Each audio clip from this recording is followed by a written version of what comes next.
Our assembly project is coming along real nicely. I'm so glad to get this front end done. I've got my 6mm gap all the way around. It all fits flush and nice. Got my latch system working. You pull the handle, it pops forward. So now it's time to move on to something else. And I was talking to the guys out at Eastwood, and Nick Kapansky was telling me how well this tri-flow radiator works. So I thought I'd give them a try, see if this radiator will cool this 460 stack fuel injected big block motor that we're going to have in this thing. So he sent me one out, and I kind of like this idea. I've never seen it, so I think it's a great idea. They've welded plates in here, and so the fluid goes in, turns, comes back through, and then back through that air charge that's going across these coils. So it goes through 3 full passes of it before it goes back in the engine. So we'll really put to the test with this big block that's in this puppy. Now, I think what I'm going to do, he's going to send me out some electric fans that are made to go on this as well. Then I'm going to take him, try to mount this to the front of this bonnet and let it tilt forward with the bonnet so it's just completely away from the engine up there by itself.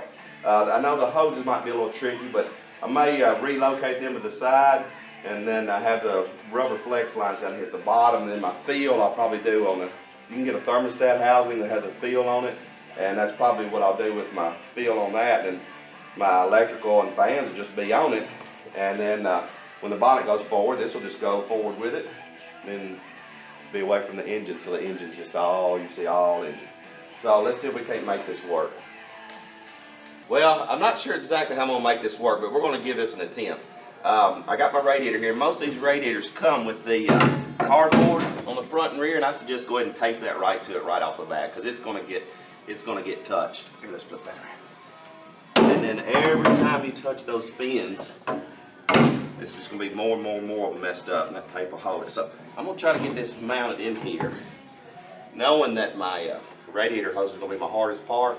I'm going to focus the location of this around the radiator hoses and around the center of that hole. So the center of the hose is going to lock me down side to side, but the radiator hoses, I'm going to move this up and down a little bit to make the pivot as minimum as possible. And then probably have that tube go out the side and down and come around, and then have this come out and down and around. And then wherever the pipe nipple is, that needs to be as close to the pivot point as possible, because that'll be the less up and down movement. And that's what I'm looking for. So let's see if we can get this mounted, and we'll go from there. Hope this works. In the middle of putting in my radiator, the UPS man just came to the door and dropped off all this stuff from Eastwood, so it's like Christmas here today. I'm so excited to get all this stuff open. So give a shout out to Nick for sending all this out, and let's open all this stuff up and see what we got right here.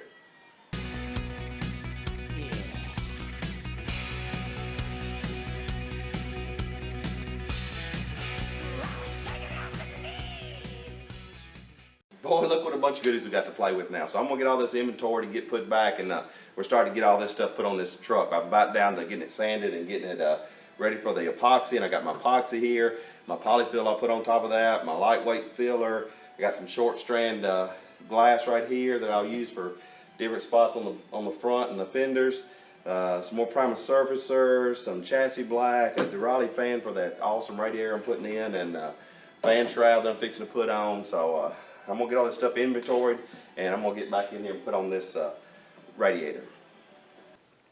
Alright, now I've got this radiator, I've taken it back out, and I've been doing a lot of thinking, and I just overthink what I was doing with the pivot. And I was trying to come up with some pivots to make this work, and they were like $250 a piece.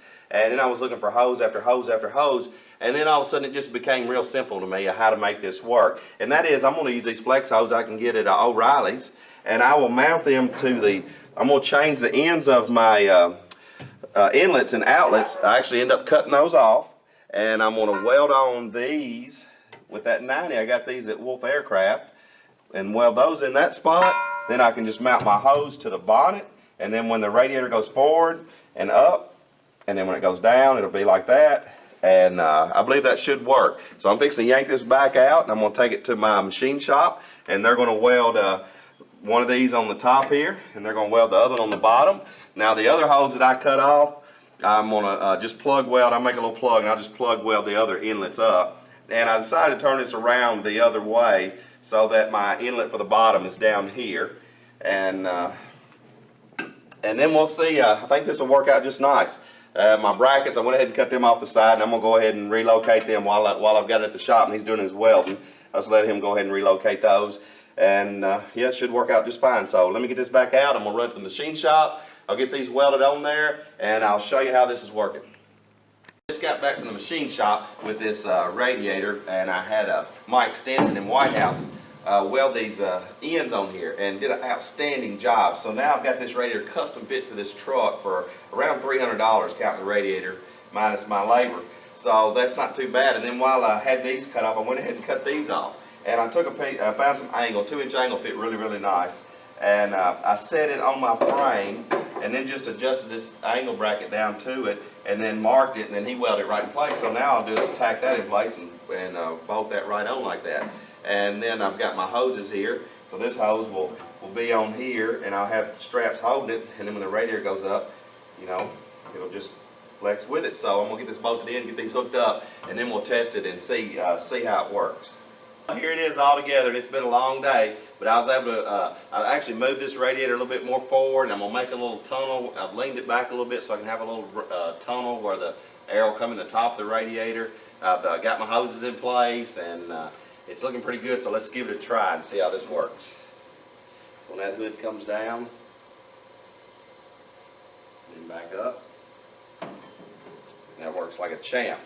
So I'm glad to get all that wrapped up. I've got about 4 months to get all the rest of this done and have this thing sitting in Vegas. So it's time to get back to work and work on something different for a little bit.